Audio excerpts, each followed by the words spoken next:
প্রিয় শিক্ষার্থী বন্ধুরা, সকলকে আমার আন্তরিক শুভেচ্ছা। আশা করি সবাই ভালো আছো এবং নিরাপদে আছো। চলমান বিশ্বব্যাপী করোনা মহাভাইরাসের কারণে দীর্ঘ কয়েক মাস হলো বিদ্যালয় বন্ধ রয়েছে। এই জন্য অনেকদিন হলো তোমাদের প্রিয় মুখগুলো দেখা হয়নি। আশা করি এই মহামারী থেকে আমরা শীঘ্রই পরিত্রাণ পাব এবং তোমাদের পদচারণায় আমাদের এই বিদ্যালয় প্রাঙ্গণ আবার মুখরিত হয়ে উঠবে। আমি সঞ্জীব সাহা, সহকারী শিক্ষক, মোহাম্মদঘাটি ইসামউদ্দিন মাধ্যমিক বিদ্যালয়, নেসারাবাদ প্লে স্কুল। আজকে অনলাইন ক্লাসে তোমাদের আবার স্বাগত জানাচ্ছি। তোমাদের আবার স্বাগত জানিয়ে শুরু করছি আজকে আমার অনলাইন ক্লাস। আজকে আমার পাঠের বিষয় শ্রেণী নবম দশম, বিষয় হিসাব বিজ্ঞান, অধ্যায় ষষ্ঠ। আচ্ছা, শুরু করার আগে তোমাদের কাছে আমাদের একটি প্রশ্ন রয়েছে। তোমরা কি বলতে পারো যে হিসাব চক্রের তৃতীয় ধাপ কোনটি? হ্যাঁ, তোমরা ঠিকই ধরতে পেরেছ। হিসাব চক্রের তৃতীয় ধাপ জাবেদা। তাহলে আজকে আমার পাঠের বিষয় জাবেদা। আমি আজকে পাঠের বিষয়টি এখানে লিখে নিচ্ছি।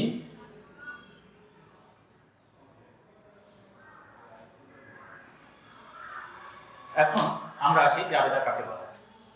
জাবেদা হলো লেনদেন সংগঠিত হওয়ার পরে তারিখের ক্রমানুসারে ডেবিট ক্রেডিট বিশ্লেষণ করে হিসেবে যে বইতে লিপিবদ্ধ করা হয় তাকে জাবেদা বলে।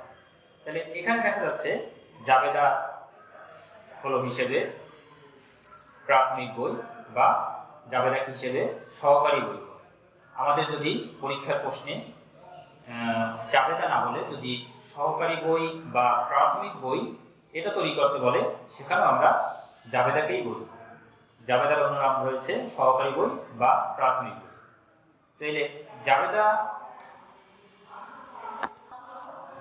দেখো জাবেদা বিষয়ে বুঝতে হলে আমরা জানি যে হিসাবকে 5 ভাগে ভাগ করা হয়েছে।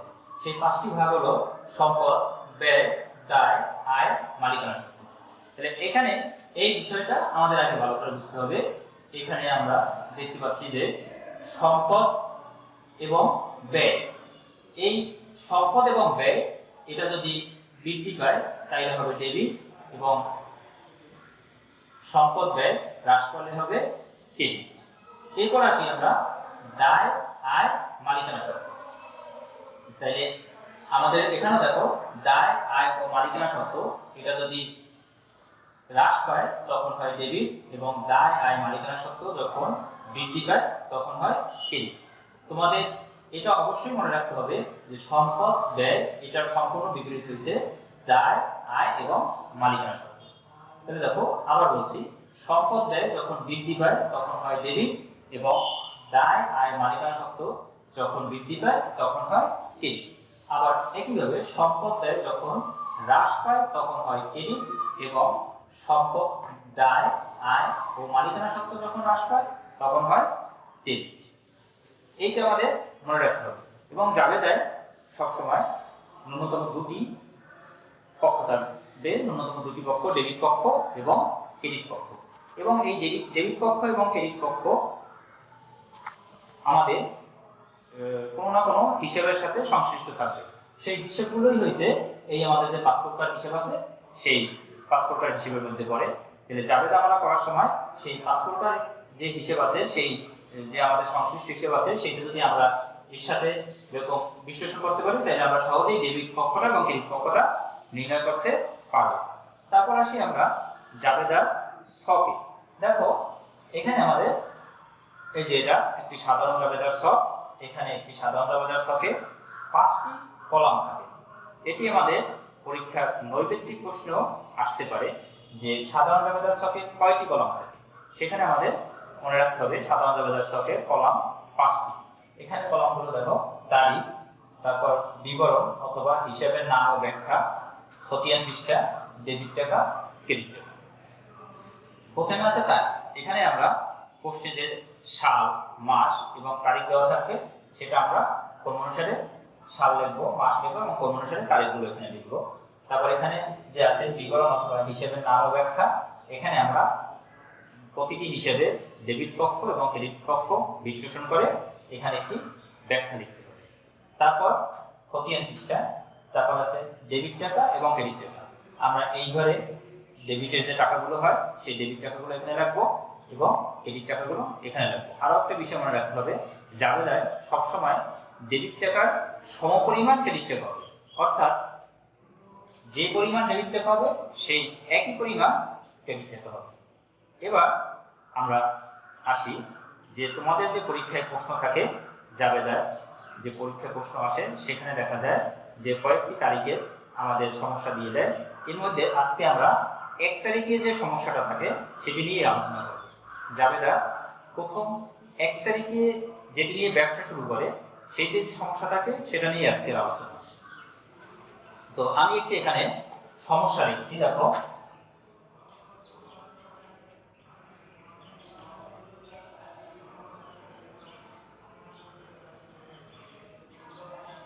মিস্টার রহমান 2020 সালের 1 জানুয়ারি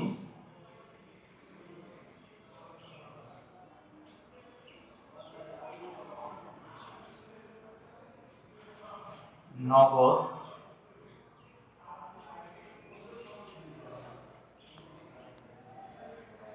2 লক্ষ টাকা নিয়ে ব্যবসা শুরু করেন। এখানে সমস্যাটা কি আছে, মিস্টার রহমান 2020 সালের 1 জানুয়ারি নগদ 2 লক্ষ টাকা নিয়ে ব্যবসা শুরু করেন। এটি যখন আমরা জাবেদার ছকে উপস্থাপন করব, তাহলে প্রথমে আমাদের তারিখের ঘরে সাল লিখতে হবে 2020, তারপর মাসের নাম লিখতে হবে জানুয়ারি। জানুয়ারি কয় তারিখে আছে? 1 তারিখ, আমরা এখানে 1 তারিখ লিখব। এবারে আমাদের ডেবিট পক্ষ এবং ক্রেডিট পক্ষ উপস্থাপন করতে হবে। তাহলে দেখো এখানে যে লেনদেনটি আছে তার সাথে কি কি হিসাব জড়িত আছে। একটি লেনদেনের সাথে দুটি হিসাব জড়িত থাকে সাধারণত। দেখো এখানে নগদ 2 লক্ষ টাকা আনা হয়েছে ব্যবসায়, তাহলে একটি হয়েছে নগদান হিসাব এবং বুঝতে হবে এই টাকাটি আনছে কি। এটি এই 2 লক্ষ টাকা নিয়ে ব্যবসা শুরু করেন, এটি মালিক এই 2 লক্ষ টাকা নিয়ে ব্যবসা শুরু করছে 1 তারিখে। তাহলে মালিক যেহেতু 1 তারিখে 2 লক্ষ টাকা নিয়ে ব্যবসা শুরু করছে, তাহলে এই 2 লক্ষ টাকা ব্যবসায় মালিক এনেছে। তাইলে মালিক যে ব্যবসায় সুবিধাটা দেয় সেটাকে আমরা মূলধন হিসেবে গণ্য করি। মালিক ব্যবসায় যে নগদ টাকা বা আসবাবপত্র বা অন্য যা কিছু যে সুবিধাটা দিই সেটাকে আমরা মূলধন হিসেবে গণ্য করি। তাহলে আমরা এখানে এই লেনদেনটির দুইটি হিসাব পাই, নগদান হিসাব একটি, আরেকটি মূলধন হিসাব। তাহলে এখন আমাদের বিশ্লেষণ করতে হবে যে কোনটি ডেবিট হবে এবং কোনটি ক্রেডিট হবে। তাইলে এবার আমরা এখানে আসি। তাহলে এখানে আমরা দেখি যে আমাদের যে দুইটি হিসাব রয়েছে, একটি নগদান হিসাব আর একটি মূলধন হিসাব। তাহলে নগদান হিসাবটি আমাদের এই 5 প্রকার হিসাবের মধ্যে কোনটির মধ্যে পড়ে? নগদান হিসাবটি আমাদের পড়ে সম্পদ হিসেবের মধ্যে, এবং যে মূলধন হিসাব আছে সেটি পড়ে কিসে? মালিকানা সত্ত্ব হিসেবে। তাইলে আমাদের এখন বুঝতে হবে যে আমাদের এই যে নগদ টাকা এটা ব্যবসায় আসছে না ব্যবসা থেকে চলে গিয়েছে। তাহলে আমরা যেহেতু 2 লক্ষ টাকা নিয়ে ব্যবসা শুরু করলেন, তাহলে 2 লক্ষ টাকা ব্যবসায় আসছে। তাহলে ব্যবসায় আসলে এখানে নগদান হিসেবে যে সম্পদ, নিশ্চয়ই এর সম্পদ বৃদ্ধি পেয়েছে। তাহলে আমরা দেখতে পারি যে এখানে সম্পদ বৃদ্ধি পেলে কি হয়? ডেবিট হয়। তাহলে এখানে আমাদের নগদান হিসাব হবে ডেবিট। নগদান হিসাব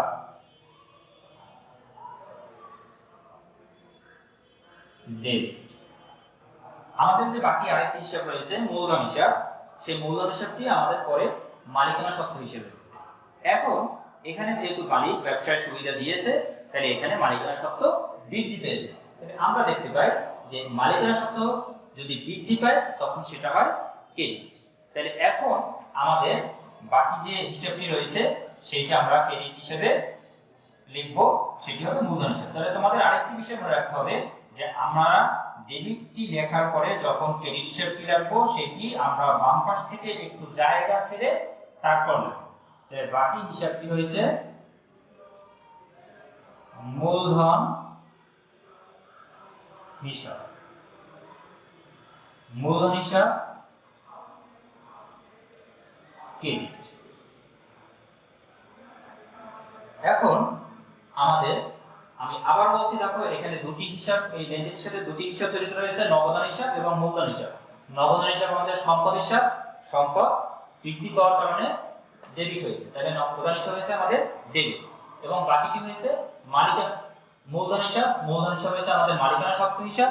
এখানে মালিক সুবিধা দেওয়ার কারণে মালিকানা সত্ত্ব বৃদ্ধি পেয়েছে, যার কারণে আমরা মালিকানা সত্ত্ব বৃদ্ধি পেলে সেটি ক্রেডিট হয়, যার কারণে আমরা মূলধন হিসাব ক্রেডিট হিসেবে লিখেছি।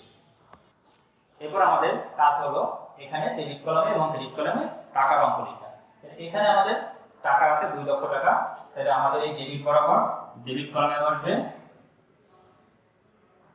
2 লক্ষ টাকা এবং ক্রেডিট বরাবর ক্রেডিট কলামে 2 লক্ষ টাকা। আরেকটা বিষয় আছে, এখানে আমাদের একটি ব্যাখ্যা লিখতে হবে। এখানে ব্যাখ্যা কি হতে পারে, যে এখানে ব্যাখ্যা হতে পারে নগদ টাকা নিয়ে ব্যবসা শুরু করে। তাহলে এখানে আমাদের এখানে এই যে আমরা এখানে উপস্থাপন করলাম তাহলে। এরপর দেখো 1 তারিখে আমাদের যে আরো সমস্যা থাকতে পারে, এটার সাথে যদি আমরা আরেকটু যোগ করি, নগদ 2 লক্ষ টাকা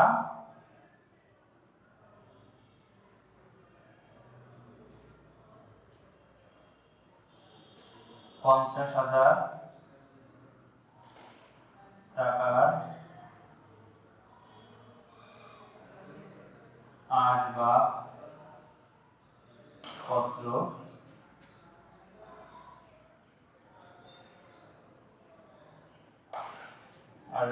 নিয়ে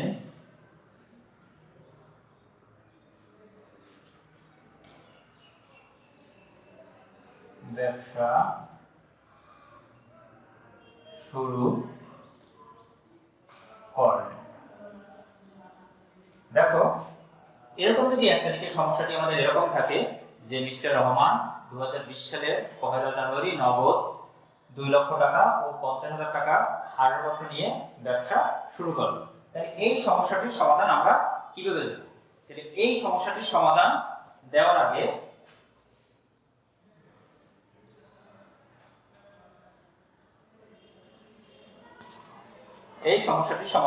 আগে আমি যদি এইখানে এইটা একটু রাগ করি আলাদা আলাদাভাবে, প্রত্যেকটি হিসেবের জন্য আলাদা আলাদা করি, তাহলে দেখো প্রথমে নগদ 2 লক্ষ টাকা নিছে, সেটা তো আমরা আগেই শিখছি যে নগদ 2 লক্ষ টাকা নিলে সেটা আমরা কি লিখব, নগদান হিসাব ডেবিট, এটা কিন্তু আমরা রাগ করতেছি। আর মূলধন হিসাব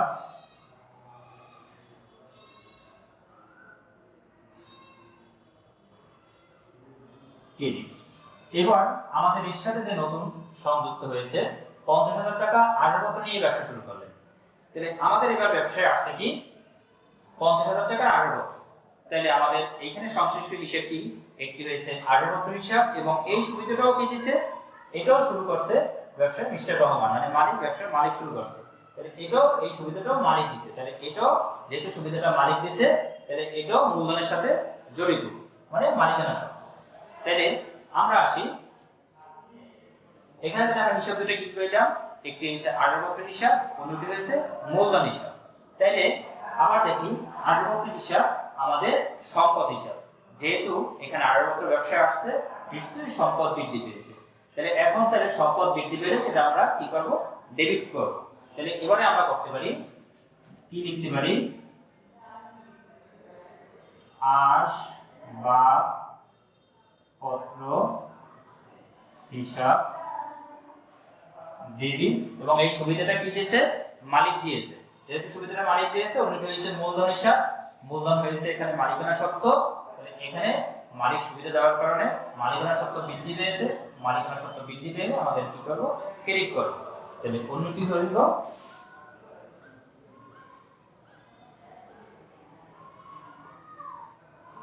মূলধন হিসাব কি।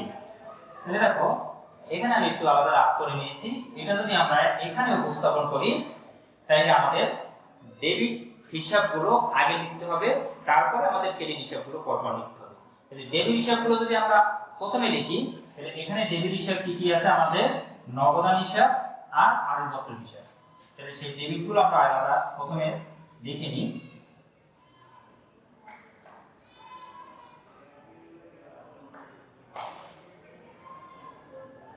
নগদান হিসাব ডেবিট,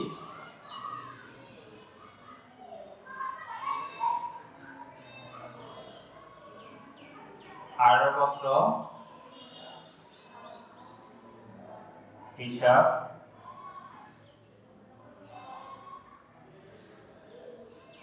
ডেবিট। এরপর দেখো আমাদের তাহলে ডেবিট গুলো আমরা এখানে উপস্থাপন করা হলো। এরপর আসি আমরা ক্রেডিট গুলো লিখব। তাহলে ক্রেডিটে এখানে দুইটা আছে, এখানেও আছে মূলধন হিসাব, এটাও মূলধন হিসাব। তাহলে দুই জায়গায় আমাদের মূলধন হিসাব আছে। তাহলে মূলধন হিসাব কিন্তু এখানে আমাদের আলাদা আলাদা দুবার লিখতে হবে না, আমরা একবার লিখলেই হবে।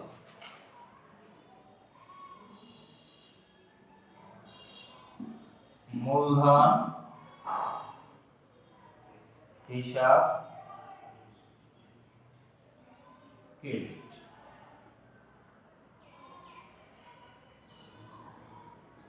এবার আমাদের ডেবিট কলামে এবং ক্রেডিট কলামে টাকা লিখব। তাহলে টাকা লেখার ক্ষেত্রে দেখো আমাদের নগদ কত টাকা, 2 লক্ষ টাকা। তাহলে নগদ যেহেতু এখানে নগদ হিসাব ডেবিট, তাহলে আমরা ডেবিট কলামে রাখবো 2 লক্ষ। এরপর আছে আমাদের আসবাবপত্র হিসাব ডেবিট, তাহলে আসবাবপত্র আছে আমাদের 50,000 টাকা। তাহলে আসবাবপত্র ডেবিট কলামে 50,000। এরপর আসি আমরা ক্রেডিট, আমাদের ক্রেডিট কি, মূলধন হিসাব আছে এখানে ক্রেডিট। তাহলে মূলধন আমাদের কত টাকা লিখব, তাহলে মূলধন যেহেতু দুইবারে আছে, এই একটা মূলধন এই একটা মূলধন, তাহলে আমরা লিখছি একবারে। তাহলে একবারে লিখতে হলে আমাদের এই দুইটা টাকা যোগ হয়ে একবারে এখানে টাকা লিখতে হবে। আমরা আগেই বলেছি যে জাবেদার ডেবিট টাকা সমপরিমাণ ক্রেডিট টাকা হবে। তাহলে এইখানে 2 লক্ষ আর 50,000 সেটা মিলে হবে মূলধন হিসেবে 2,50,000। তাহলে আমাদের ডেবিট টাকা সমপরিমাণ এখানে ক্রেডিট টাকা হবে। তাহলে আমরা একটু এর পরে যদি যাই, এর সাথে যদি 1 তারিখে আরো কি ধরনের সমস্যা থাকতে পারে দেখো।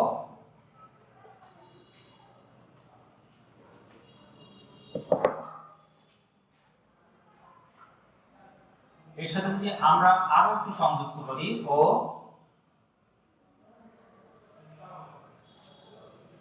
30,000 টাকা ব্যাংক ঋণ নিয়ে ব্যবসা শুরু করবেন। তাহলে এই সমস্যাটির জন্য আমরা কি করতে পারি,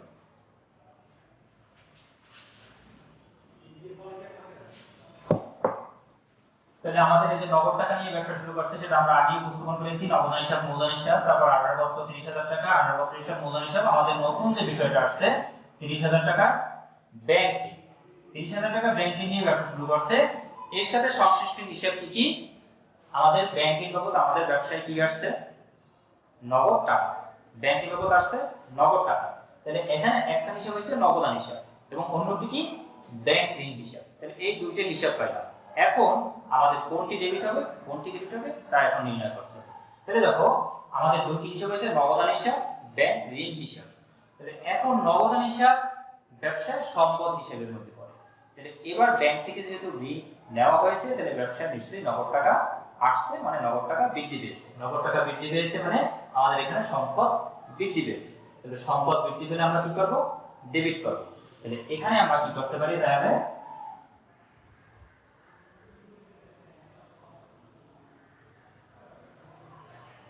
নগদান হিসাব ডেবিট।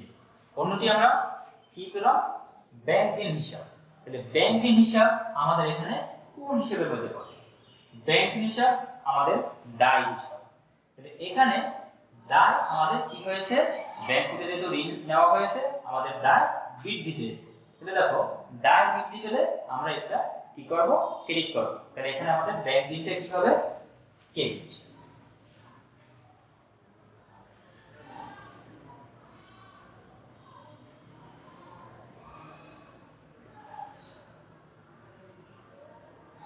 ব্যাংক ঋণ হিসাব ক্রেডিট। তাহলে আমরা এই যে নতুন যে সংকল্পটা হয়েছে সেখানে আমরা এটা রাফে উপস্থাপন করলাম। এখন আমরা এটা জাবেদায় দেখাবো। তাহলে জাবেদায় দেখাইলে দেখো প্রথমে আমরা ডেবিট গুলো আগে দেখাবো। তাহলে ডেবিট গুলো যদি আমরা প্রথমে দেখাই তাহলে আমাদের ডেবিটে কি কি আছে, এই নগদান হিসাব। এখন একটা জিনিস খেয়াল করো, নগদান হিসাব এখানে একবার আছে, এখানে একবার আছে। নগদান হিসাব আমাদের আছে দুইবার ডেবিটে। তাহলে কিন্তু আমাদের দুইবার লিখতে হবে না, আমাদের একবার লিখলেই হবে। তাহলে আমরা এই একবার পাইলাম নগদান হিসাব ডেবিট। আমাদের দুইবারেরটা যে কয়বারই ডেবিটে থাক না কেন আমাদের একবার লিখলেই হবে নগদান হিসাব ডেবিট। তারপর দেখো আর আমাদের ডেবিটে কি আছে, আছে আর্যপত্র হিসাব। হ্যাঁ, আমরা এখানে দেখালাম আর্যপত্র হিসাবও এই। এবার আমাদের ক্রেডিটের গুলো দেখানো হবে। তাহলে ক্রেডিট এখানে মূলধন হিসাব এই একবার ক্রেডিটে আছে। তাহলে দুইবার থাকলেও আমরা আগেই বলেছি যে দুইবার থাকলেও আমরা একবার দেখালেই হবে। তাহলে মূলধন হিসাব ক্রেডিট। এখন দেখো আমাদের নতুন করে এই কি আসছে, ব্যাংক ঋণ হিসাব, এটিও ক্রেডিট। তাহলে ক্রেডিটে এবার আমরা লিখতে পারি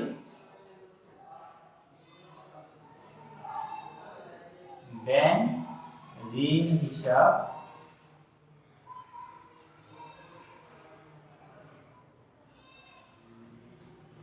ব্যাংক ঋণ হিসাব ক্রেডিট।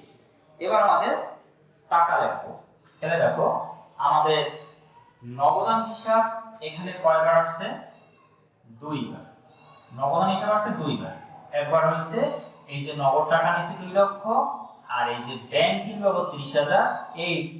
এই দুইটা হয়েছে, এই একটা নগদান হিসাব আর এই একটা নগদান হিসাব। এই দুইটা এখানে আমাদের ডেবিট হয়েছে। তাহলে যেহেতু আমরা দুইটা একসাথে লিখেছি তাহলে আমাদের টাকাও একবারে লিখতে হবে। তাহলে এইখানে 2 লক্ষ আর এই 30,000, এইখানে আমাদের নগদান হলো 2,30,000। তারপর দেখো আর্যপত্র হিসাব। আর্যপত্র হিসাব আমাদের একটাই আছে এখানে। তাহলে আর্যপত্র বাবদ এখানে টাকা রয়েছে 50,000, সেটা আমরা এই ডেবিট কলামে রাখবো 50,000। তারপর দেখো আরেকটা আমাদের কি রয়েছে, ব্যাংক ঋণ হিসাব। এই যে ব্যাংক ঋণ হিসাব ক্রেডিট, সেখানে ব্যাংক ঋণ বাবদ এখানে টাকা আছে 30,000। তাহলে ব্যাংক ঋণ বাবদ আমরা ক্রেডিটে রাখলাম 30,000। আর এখন তাহলে মূলধন বাবদ আমাদের কত হলো, আমরা আগেই বলেছি যে ডেবিটের সমপরিমাণ ক্রেডিট টাকা হবে। তাইলে এখানে আছে 2,30,000 আর 50,000, 2,80,000। এখানে আছে 30,000। তাহলে আমাদের আর বাদ বাকি থাকে 2,50,000। এই তাহলে আমাদের এখানে মূলধন হবে 2,50,000। তাহলে আমাদের ডেবিট টাকা সমপরিমাণ ক্রেডিট টাকা। তো প্রিয় শিক্ষার্থী বন্ধুরা, আজকের পাঠ এখানেই আমরা সমাপ্ত করব। এরপর তোমাদের যদি কোনো কিছু বোঝার সমস্যা থাকে তাহলে ভিডিওর কমেন্ট বক্সে সেটা কমেন্ট করে জানাবে, আমি সেখানে সমাধান দেওয়ার চেষ্টা করব। পরবর্তী তোমরা বাসায় এগুলো বারবার অনুশীলন করবে। আর পরবর্তী ক্লাসে আবার দেখা হবে। সে পর্যন্ত সবাই ভালো থাকো, সুস্থ থাকো। সবাইকে আবার শুভেচ্ছা জানিয়ে আজকের মতো এখানেই সমাপ্ত করছি।